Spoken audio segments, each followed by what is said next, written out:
네, 오늘 파더스데이입니다. 아버지 날인데 지금 오늘의 시대가 아버지의 힘과 권위가 가장 약한 시대가 아닌가 싶습니다. 그래서 많은 고사 성어들이 최근에 회자되는 걸 보면 사람의 운명과 목숨이 하늘에 달렸다는 인명제천도 요즘은 인명제처라고 그래서 가족의 목숨이 아내에게 달렸다 뭐 이런 말을 쓰기도 하고요.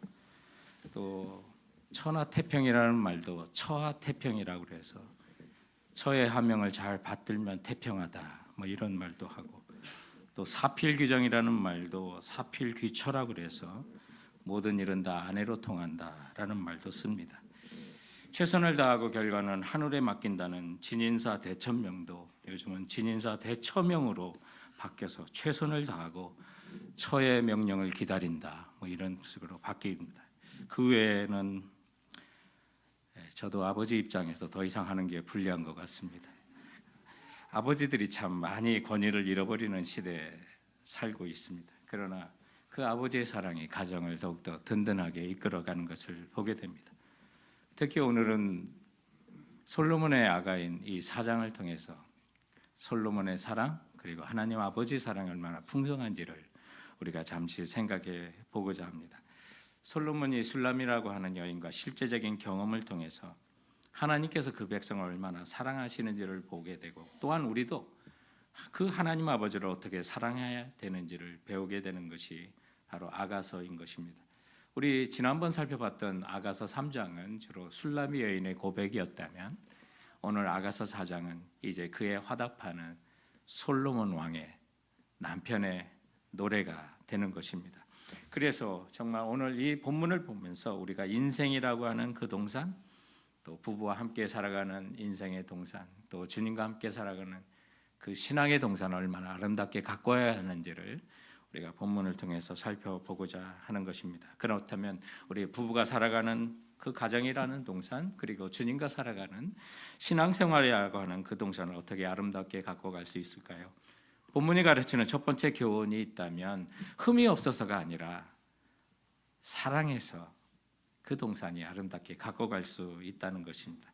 사실 돌아보면 우리가 흠이 없는 사람이 어디 있겠습니까? 그러나 사랑의 눈으로 보면 그 흠도 감춰지는 거고요, 보이지 않게 되는 것입니다. 오늘 신랑 솔로몬은 술람이 여인을 나의 사랑이라고, 그래서 그 흠이 없구나라는 고백을 7절에 하고 있습니다. 7절 말씀에 보면 나의 사랑 너는 어여쁘고 어여쁘구나, 아무 흠이 없구나. 그런데 사실 돌아보면 우리 1장에서 이미 살펴본 대로 술람이 여인은 포도원집 딸로서 햇빛에서 너무 오랫동안 일을 했기 때문에 피부가 새카맸고요, 또 1장에 나오는 그 말씀에 5절부터 6절에 보면 오빠로부터 꾸중을 많이 들었던 여인이었습니다. 자, 그래서 형제들이 볼 때는, 오빠가 볼 때는 흠이 있는 여자나, 그러나 신랑 솔로몬이 볼 때는 이 술람이 여인이 정말 머리부터 발끝까지 이쁘지 않은 데가 없고 사랑스럽지 않은 데가 없다고 말합니다. 여러분, 바로 그것이 사랑입니다. 우리가 사랑의 눈으로 남편과 아내를 바라보고 또 사랑의 눈으로 우리가 주님을 바라보면 다 이뻐요. 흠이 보이지 않는 거예요. 흠도 가려지는 거죠. 오늘 본문을 자세히 보시기 바랍니다. 1절에 보면 내 사랑 너는 어여쁘고도 어여쁘다, 너울 속에 있는 내 눈이 비둘기 같고 라고 합니다. 너울이라고 하는 건 중동 여자들이 얼굴을 가릴 때 쓰는 베일을 말합니다. 근데 그 사이에 보는 눈이 너무나도 아름다운 거예요. 그리고 내 머리털은 길르앗산 기슭에 누운 염소떼 같구나 라고 말합니다. 길르앗산이라고 하는 것은 요단강 동편에 있고 헤브론 그 헐몬산 아래 남쪽에 있는 지역을 얘기하는데, 거기에 있는 염소들을 이제 시리아산 염소라고 합니다. 그래서 다른 염소보다 조금 더 크고, 그리고 그 털이 검습니다. 그러므로 오늘 이 술람이 여인의 그 머리카락이 윤기가 있고 검다라고 하는 그런 이쁘게 보는 그런 장면이 되는 것이고, 2절 말씀에 보면 내 이는 목욕장에서 나온 털 깎인 암양과 같고 라고 말합니다. 술람이 여인의 치아가 그렇게 고르고 하얘 보이는 거죠. 그래서 그 쌍태를 낳으면, 여러분 양이 새끼를 낳아도 하나를 뵌 것과 두 개 뵌 거하고 다르지 않습니까? 그만큼 모든 것이 사랑스러워 보이는 거예요. 3절에 보면 내 입술은 홍색실 같고 내 입은 어여쁘고라고. 아니 여기 입술은 뭐고 또 입은 뭐예요? 살펴보니까 술라미 여인의 입술은 홍색실 같다고 아주 붉고 혈색이 아주 입 돌고요.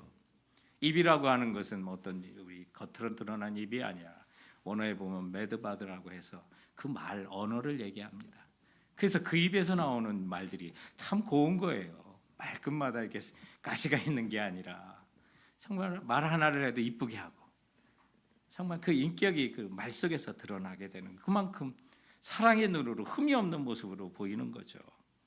그래서 그 너울 속에 내 뺨은 석류 한쪽 같구나. 석류가 이거 한쪽 빨간 알맹이가 드러내고 터져 있는 그 모습이 얼마나 그 뺨이 아름다운지를 보여주는 겁니다. 왜요? 사랑하기 때문에. 4절 말씀해 보세요. 내 목은 무기를 두려고 건축한 다윗의 망대 같다고. 술레미 여인의 목이 망대처럼 늘씬하고 높은 모습을 표현하고 있습니다. 5절의 말씀은 이 술레미 여인의 우아하고 아름다운 그 가슴을 표현하고 있습니다. 6절의 말씀을 보면 솔로몬은 몰약산과 유황의 작은 산으로 내가 가리라라고 하는데 여기 몰약산과 유황산은 진짜 산이 아닙니다. 술라미 여인에게서 나는 향기로운 그 매력 있는 품으로 내가 지금 달려가겠다는 그런 말입니다. 한마디로 말하면 사랑스럽지 않은 것이 없는 겁니다. 그래서 7절에 보면 나의 사랑 너는 어여쁘고 아무 흠이 없구나. 여러분 옆에 배우자가 있으면 한번 보세요. 사랑의 눈으로 좀 보세요. 아무 흠이 없구나. 말하려고 하니까 가시가 돋나요? 왜 너무 부끄러운가요? 옆에 계신 배우자에게 한번 고백하세요. 아무 흠이 없구나. 담대하게 하세요. 아무 흠이 없구나. 예. 사랑으로 하는 거예요. 말씀으로 우리에게. 근데 사실 이거 보면 이 말씀의 예표는 예수 그리스도께서 하나님께서 우리를 어떻게 사랑하시는지를 보여주는 거예요. 우리 흠 많죠. 부족한 거 많아요. 주님 아세요. 그러나 우리를 이처럼 사랑하시기로 한 거예요. 그걸 말씀을 통해서 보여주는 거예요. 그게 은혜죠.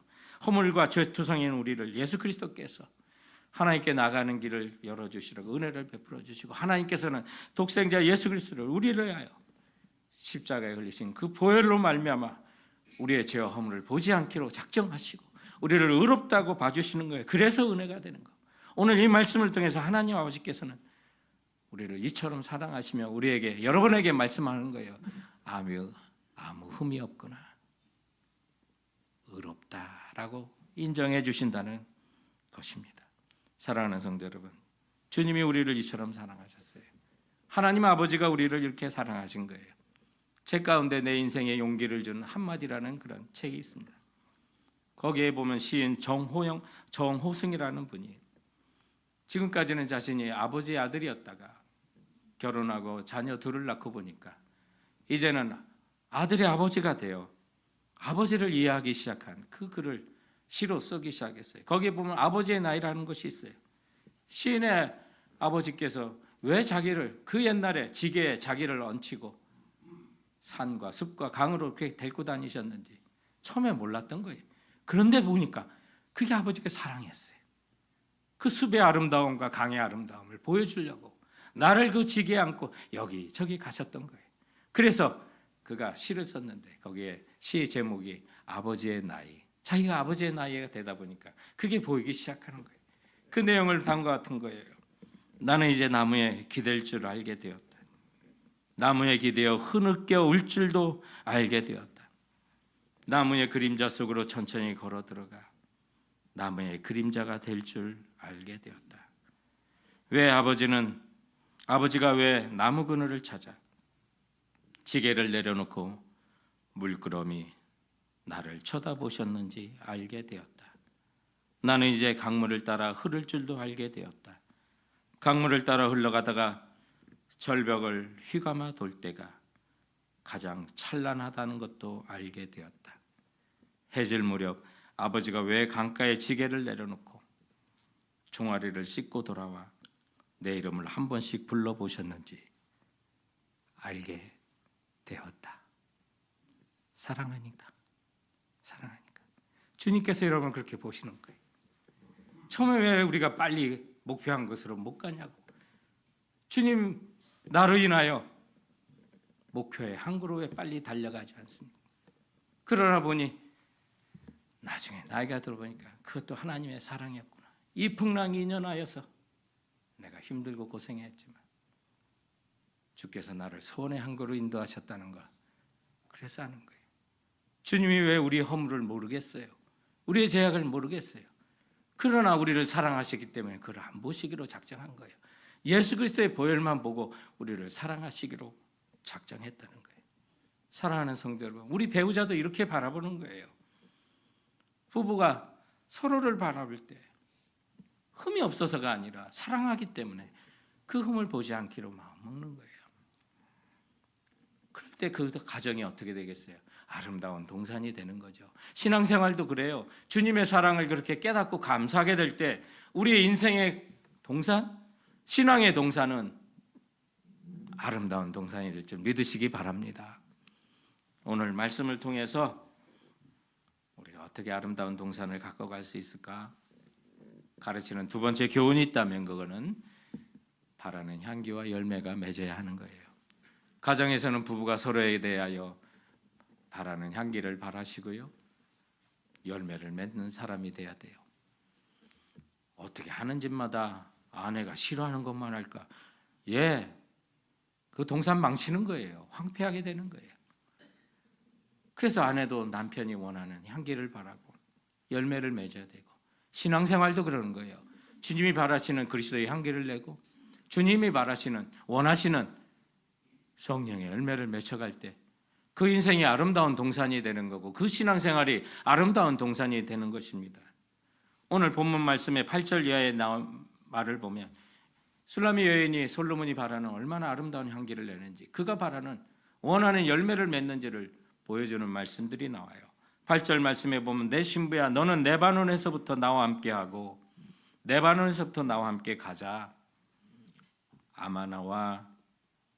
아마나는 영원 불변하다, 그런 뜻이에요. 스닐과 헤르몬 꼭대기에서라고 하는데, 스닐은 흰산인데요, 그 다음에 나오는 헬몬산과 같은 용어예요. 눈이 덮인 그 높은 그 헐몬산, 거기에 사자와 표범들이 가끔 나타나는 바로 그 산이에요. 거기가 술라미 여인의 고향이에요. 그가 살고 있는 거예요. 거기서도 나와 함께 가자. 어디로요? 예루살렘 왕궁으로 가자는 거예요. 지금 오늘 이 본문은 베일을 쓰고 있는 그 여인에게 솔로몬이 이제 초청하여 왕궁으로 결혼하여 우리 함께 살자고 초청하는 그런 시가 오늘 이 본문에 있는 거예요. 왜 이렇게 끊임없이 여인에게 구애하고 예루살렘에 가서 우리 함께 사자고 합니까? 9절을 보면 내 누이 내 신부야 네가 내 마음을 빼앗았구나. 내 눈으로 한번 보는 것과 내 목에 구슬 한 구멍이로 내 마음을 빼앗았구나. 마음이 완전히 빼앗긴 거예요. 홀딱 반한 거예요. 10절에 내 누이 내 신부야 내 사랑이 어찌 그리 아름다운지, 내 사랑은 포도주보다 진하고 내 기름의 향기는 각양 향품보다 향기롭구나. 내 신부야 내 입술에서는 꿀방울이 떨어지고 내 혀 밑에는 꿀과 젖이 있고 내 의복의 향기는 레바논의 향기 같구나. 그 여인의 몸에서, 그 여인의 삶에서 솔로몬의 마음을 빼앗는 향기가 나는 거예요. 그래서 그곳에서 우리 예루살렘 왕궁으로 가서 같이 살자. 그뿐만 아니라 그 여인의 삶에는 아름다운 나무들이, 과실들이 맺히고 있는 거예요. 13절과 14절에는 술라미 여인에게 자라고 있는 과실과 향나무들의 이름이 거기 나와요. 그래서 내게서 나는 것은 석류나무, 이렇게 나가요. 이것이 진짜 나무가 아니라 그 여인으로 비유되는 삶의 열매들을 말하고 있는 거예요.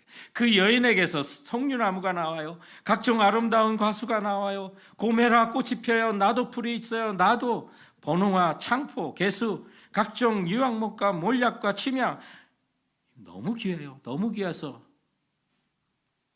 제가 잘 몰라요.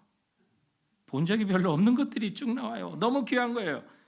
그만큼 최고급 향품들이 쏟아져 나오는 거예요. 그런 것들이 있는 동산은 어때요? 귀한 동산이죠. 아름다운 동산이에요. 여기 번호하라고 하는 건 아주 비싼 향료의 샤프란이라고 하는 거라는데, 이 샤프란이라는 것은 30g의 작은 향료를 얻으려면 이 샤프란이라는 꽃을 4,300송이를 따야 그 정도 겨우 나온다고 그래요. 엄청 귀한 거죠. 지금 술라미 여인이 얼마나 그에게 귀한 향기와 같은 또 열매와 같은 여인이지를 지금 말하고 있는 거예요. 침향이라고 하는 건 인도에서 나는 나무인데요, 세계에서 가장 값비싼 향수 중에 하나라고 그래요. 그래서 여기 나오는 모든 것들이 고멜하만 빼고는 이스라엘에는 없는 나무들이에요. 그러니 수입해야 되는 거니까 다 귀하고 비싼 거죠. 술라미 여인의 인생의 가치, 그 사람의 삶의 가치, 얼마나 값비싼지를 보여주는 거예요. 그 동산 안에 무엇이 있느냐에 따라서 그 동산의 가치가, 가격이 달라지는 거예요. 산을 임야를 사고 팔 때도 땅의 넓이만을 계산하는 것은, 그 산들은 그냥 잡목들이 있고 별로 가치 없는 것들이 자라는 산일 때는 그냥 땅값만 치는 거예요. 그러나 그 동산에 자라는 각종 향나무와 열매 맺는 것이 있고 포도원과 같은 과실이 있는 것이 있다면 그 산에는 그 안에 있는 나무와 제목과 과수원까지도 값을 치르는 것이 세상의 상식이라고 합니다. 지금 솔론이 볼 때 이 술라미 여인을 사랑하는 것이 결코 육체적인 아름다움만이 아니라는 것을 보여주고 있는 거예요. 술라미 여인의 삶에서 그녀에게서 자라고 있는 그 인격이라고 하는 그 모습들이, 그 아름다운 동산 안에 있는 그 가치들이 각종 향나무와 사랑스러운 열매가 맺히고 있다는 거예요. 사랑하는 성도 여러분, 여러분에게 과연 이런 향기가 납니까? 그리스도의 향기가 납니까? 주님이 바라시는 그 열매가 맺혀집니까? 우리에게 그리스도의 향기가 나고 예수님이 바라시는 성령의 열매들이 맺힌다면 우리도 주님 앞에 이런 귀한 존재들이 될 수 있다는 사실을 믿으시기 바랍니다. 그래서 애써 세상에 가치 있다고 하는 거 우린 다 배설물로 여기고 주님만을 위해서 그리스도의 향기를 내고 주님 바라시는 열매를 맺어야 하는 거예요. 부부 사이도 마찬가지예요. 서로에게 바라는 거, 서로에게 원하는 그런 향기를 내고 그런 열매를 맺혀야 한다는 거예요. 그때 더 가치 있는, 사랑받는, 그래서 그 가정이, 그 부부의 동산이 더욱더 아름다워질 수 있다는 것을 말씀하고 있는 거예요. 성도 여러분, 우리 주님이 좋아하시는 그리스도의 향기를 내시는 성도들 되시기 바랍니다. 주님 바라시는 열매를 맺으십시오. 요한복음 15장은 포도나무의 비유가 나오지 않습니까? 그곳에는 예수님께서 말하기를 나는 포도나무에 너희는 가지니 저가 내 안에 내가 저 안에 있으면 이 사람은 과실을 많이 맺나니 나를 떠나서는 아무것도 할 수 없느니라. 그 가지가 나무에 붙어 있으면 이 사람은 저절로 과실을 맺나니, 저절로 맺어요. 주님께 붙어 있으면 그 열매가 맺는 거예요. 그리고 그 열매를 맺으면 그 열매로 나무를 알아보고 너희가 내 제자인 줄 알리라. 주님 말씀하셨어요. 그렇게 열매를 소중히 여기시고 열매를 강조하신 그 주님의 말씀을 마음에 담고 오늘 이 13절과 14절 말씀을 보니까 그 말씀이 다르게 묵상이 돼요. 귀하게 주님이 내게 바라시는 것이 이런 종류의 나무구나. 다 달라요. 왜 이렇게 향기로운 나무와 과실나무가 이렇게 종류별로 다양하게 적혀 있을까요? 내가 자세히 알지도 못하는 걸로 가장 이렇게 자세하게 나열할 수 있을까요? 여러분들이 각자 다른 나무예요. 다른 향기를 바랄 수 있어요. 모든 사람이 똑같은 향기와 똑같은 열매를 바라시는 게 결코 아니에요. 달란트에 따라서 맺혀야 될 열매가 다르고 달란트에 따라서 크기에 따라서 나야 될 향기가 다른 거예요. 주님이 내게 주시는 은혜를 따라서 주님 바라시는 향기를 내기 원합니다. 주님 바라시는 열매를 맺기 원합니다. 그리고 우리 가정을 아름답게 이끌어가는 동산이 되기 위하여 성도 여러분, 남편 여러분, 아내가 바라시는 향기와 열매를 맺으시고 아내 여러분, 남편이 바라시는 향기와 열매를 맺는 가정들이 되기 바랍니다. 그 가정이 아름다운 동산이 될 줄 믿으시기 바랍니다. 오늘 말씀을 통해서 우리에게 주는 세 번째 교훈이 있다면 우리 가정이라고 하는 그 동산, 신앙이라고 하는 그 동산 오직 한 분만을 위한 아름다운 비밀의 정원이 되고 비밀의 동산이 되어야 한다는 거예요. 오늘 술라미 여인은 그 어떤 남자도 탐할 수 없는 오직 신랑 솔로몬의 것이라는 사실입니다. 교회는 오직 신부된 교회는 오직 신랑 대신 예수님 것만이 되어야 하는 것입니다. 그래서 세상으로부터 낯선 남자로부터 낯선 세상으로부터는 봉한 동산이 되어야 되고 봉한 샘이 되고 덮인 우물이 되어야 한다는 거예요. 그것은 오직 누구만이 열어요? 신랑만이 열 수 있어야만 합니다. 내 마음도 예수님을 향해서만 열려야지 이곳저곳 다 열어놓고 그 모든 사람이 와서 쓰레기를 던져놓고 가는 마음의 정원이 돼서는 결코 안 되는 겁니다. 그 정원이 망해가는 거고 황폐해되는 거죠. 오늘 본문 12절 이하에 보십시오. 내 누이 내 신부는 잠근 동산이요 덮은 우물이요 봉한 샘이로구나. 15절에 보면 또한 너는 동산의 샘이요 생수의 우물이요 레바논으로부터 흐르는 시내로구나. 북풍아 일어나라 남풍아 오라. 나의 동산에 불어서 향기를 날리라. 나의 사랑하는 자가 그 동산에 들어가서 그 아름다운 열매 먹기를 원하노라. 누가 먹어요? 신랑이 와서 그 열매를 먹기 원한다는 거예요. 성도 여러분, 내 신부는 잠근 동산이요 덮은 우물이요 봉한 샘이라고 말합니다. 비슷한 말이 반복되는 것 같지만 자세히 살펴보면 산의 중심부로 점점 들어가는 장면을 말합니다. 부부도 더 깊은 관계로 들어갈 수 있어요. 이 정도 살면 되지 아니에요. 더 깊은 관계로 갈 수 있어요. 주님과의 관계도 더 깊어질 수 있어요. 큰 산에 동산이 있어요. 그 동산에 우물이 있어요. 그 우물 안에 다시 샘이 있어요. 동산만 맛보고 다 우리가 신앙생활했다, 부부생활했다고 생각하지 말라는 거예요. 그 안에 점점 우물이 있고 그 우물 안에는 샘이 있고 깊은 산속 응답새 누가 와서 먹나요? 한 사람, 나의 사랑, 내 남편 한 사람, 내 아내 한 사람만이 마실 수 있는 거예요. 그리고 우리 주님만이 들어가서 먹고 마실 수 있어야 되는 거예요. 오늘 이 말씀은 주석에 보면 성적인 모든 것을 포함한 삶의 전부를 말하고 있는 거예요. 다른 사람에겐 들어올 수 없는 거예요. 여러분 오늘 교회 오실 때 집안 문 잘 잠그고 오셨나요? 왜 잠궜어요? 열쇠 가진 가족만이 들어갈 수 있어야 한다는 거예요. 마찬가지예요. 우리 마음이라고 하는 건, 부부 생활이라고 하는 건 잠근 동산이에요. 덮은 우물이에요.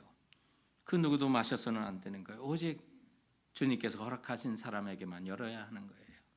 오늘날 불륜이라는 것이 얼마나 만연해 있습니까? 너도 나도 그것이 죄인지도 모르고 죄악을 행합니다.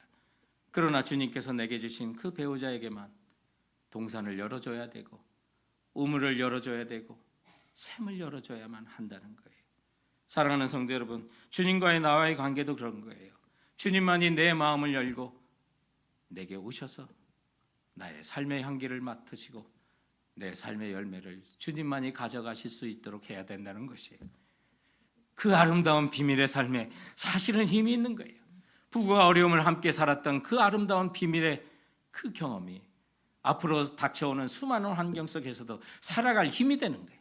수많은 어려움들이 우리에게 닥칠 때 보면 야, 부부가 정말 힘이구나. 그 아름다운 사연들이 힘이 되는 거예요. 조강지처라는 말이 왜 나와요? 내가 모든 것이 풍성해지고 타락할 만한 수많은 여건들이 있어도 나와 함께 고생을 했던 그 아내를 생각하면 감히 그럴 수 없다는 거예요. 남편들을 보며 생각하세요. 그 아픔과 어려움, 지금은 늙은 모습이지만 그 어려움을 함께 살았던, 가정을 위해 희생했던 그 모습을 보며 안타까움으로 바라볼 수 있는 그 사랑, 오직 아내만이 알아주는 남편의 그 사랑, 오직 남편만이 알아주는 아내의 그 사랑, 그것이 잠근 동산이고 잠근 우물이고 아무도 열 수 없는 샘이 되는 거예요. 그럴 때 힘이 되는 거예요. 힘이 되는 거예요.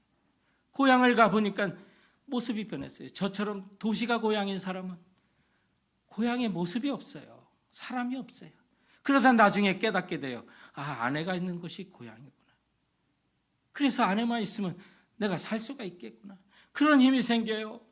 그것이 바로 아름다운 동산을 가꾸는 거예요. 주님과의 관계도 그래요. 우리가 예수님을 알지 못할 때는 정말 비밀이었어요. 복음이 비밀이었어요. 깨닫지도 못하고 알지도 못하는 거였어요. 그러나 성령을 받아 예수 그리스도를 나의 구주로 영접하다 보니 그 비밀에 참여하는 거예요. 여러분, 기도 응답을 받은 사람, 주님께 매달려 기도 응답을 받은 사람은 기도의 비밀을 알고 있는 사람이에요. 복음을 전하며 가는 곳마다 주님 앞에 영접하고 돌아오는 그 영혼들을 볼 때 복음의 비밀을 깨닫는 사람이에요. 수많은 환경과 환난과 역경 속에서도 하나님이 나를 위해 인도하셨던 그 역사를 기억할 때 믿음의 비밀을 깨닫는 거예요. 이것이 비밀이에요. 남들은 알지 못해요. 내가 어떻게 어려움이 주님의 은혜로 나를 도와주셨는지. 그래서 주님과 함께했던 그 동산을 거닐었던 그 추억이 다른 사람은 알 수 없는 기쁨으로 우리에게 다가오는 줄 믿으시기 바랍니다. 이 비밀을 위해서 갖고 가세요. 부부관계를 갖고 가세요. 그 누구에도 열어주지 마세요. 주님만이 내 마음을 열 수 있도록, 세상이 다가오지 못하도록 여러분의 동산과 여러분의 우물과 샘을 꽁꽁 묶어두시고 주인 되신 주님, 열쇠를 가지신 주님만이 오실 때 여러분의 마음을 들어드릴 수 있는 성도들 되시기 바랍니다. 인생도요, 철이 들고 보니까 그 사랑이 보이는 거예요. 아버지 사랑이 보이고 아내의 사랑도 보이는 거예요. 주님 신앙생활도 그래요. 우리가 믿음이 자라다 보니 하나님이 나를 사랑하시는 건 알았는데 인생의 믿음의 이런 비밀들이 간직하다 보니까 이제 내가 주님을 사랑하게 돼요. 점점 더 사랑하게 돼요. 제가 오늘 처음 설교를 시작할 때 말씀드렸던 정호영 시인의 그 아버지의 사랑을 노래한 것이 있는데, 사실 이 정호영 시인이 그 시를 보면 대부분 모든 시인들이 그렇듯이 아버지 사랑보다 어머니 사랑에 대한 시가 훨씬 많아요. 그런데 이분이 2007년부터는 아버지에 대한 사랑이 굉장히 많아져요. 그런데 2007년에 아버지가 뇌종양으로 이게 뇌경색으로 88세 나이에 쓰러지세요. 그래가지고 시인의 그 작업장이 아버지 집으로 아예 들어가서 아버지를 모시면서 이제 시를 쓰기 시작하고 글을 쓰기 시작하는 그 작업을 하게 되는데, 그래서 2007년부터 발행했던 그의 시집인 포옹, 또 그 창비라고 하는 그런 시들을 보면 거기에 이제 아버지에 대한 사랑을, 또 자기가 아버지를 얼마나 사랑한지에 대한 그 사랑의 시가 거기 이제 본물 터지듯이 터져 나오기 시작해요. 그래서 아버지를 거동이 불편하셔서 아버지를 모시고 다니는 모든 것들이 이 아들에게는 시가 되는 거예요. 그래서 아버지를 화장실에 모시고 가고 밥도 떠먹여드리고 목욕탕도 모시고 가면서 비로소 아버지에 대한 사랑을 눈에 뜨게 돼요. 그래서 나팔꽃이라는 그 시를 보면 이 나팔꽃 시를 아버지께서 환약으로 잘못 알고 잡수신 그런 기록이 있고, 그 가운데 제 마음에 와닿는 시가 있다면 못이라고 하는 시예요. 거기 보면 인생의 무거운 세월을 견뎌내신 그 아버지가 마치 구부러진 못과 같다. 그래서 못이 구부러진 거죠. 그 아버지의 모습이 그렇다는, 그래서 아버지를 사랑하는 그 시가 거기에 쫙 있는데 그 내용을 잠시 읽어드리면 다음과 같은 내용이 있어요. 벽에 바다가 두었던 못을 뺀다. 벽을 빠져나오면서 못이 구부러진다.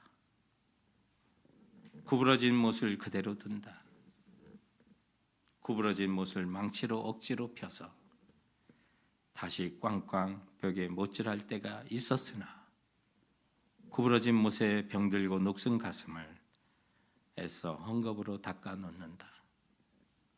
뇌경색으로 쓰러진 늙은 아버지 공중 목욕탕으로 모시고 가서 때밀이용 침상에 눕혀 놓는다. 구부러진 못이다. 아버지도 때밀이 청년이 벌거벗은 아버지를 펴려고 해도 더 이상 펴지지 않는다. 아버지도 한때 벽에 박혀 녹이 쓸도록 모든 무게를 견뎌냈으나 벽을 빠져나오면서 그만 구부러진 못이 되었다. 아버지들은 한때 잘 박혀있던 건장한 못이었다는 거예요. 그러나 가족을 위해 밤을 지새우고 온갖 난관을 뚫고 달려오며 가족을 위하여 짐을 어깨에 짊어지고 애쓰다가 이제는 녹이스럽고 구부러진 못이 되었다고 노래한 것입니다. 정호영 시인은 나이가 들어 그 아버지를 이제 이처럼 사랑의 눈으로 바라보게 되는 것입니다. 어찌 이것이 아버지에게만 그렇겠습니까? 아내도 이렇게 바라봐야 됩니다. 자녀를 위해서 애쓰며 비록 늙어간 몸이지만 흠이 있는 얼굴이라고 하지만 사랑으로 보면 모든 것이 아름다워 보입니다. 흠이 보이지 않을 수 있어요. 그럴 때 그 부부 사이에 아름다운 동산이 되고 주님과의 관계 속에 아름다운 비밀들이 일어나며 주님이 나를 사랑한 것을 넘어서 이제는 주님, 내가 주님 더욱 사랑합니다. 이런 고백이 우리의 심령 속에 터져나온다면 우리의 신앙생활이라고 하는 동산이, 성도 여러분, 아름다워질 수 있음을 믿고 나가시는 성도들 되시길 주님의 이름으로 축원드립니다. 기도하시겠습니다.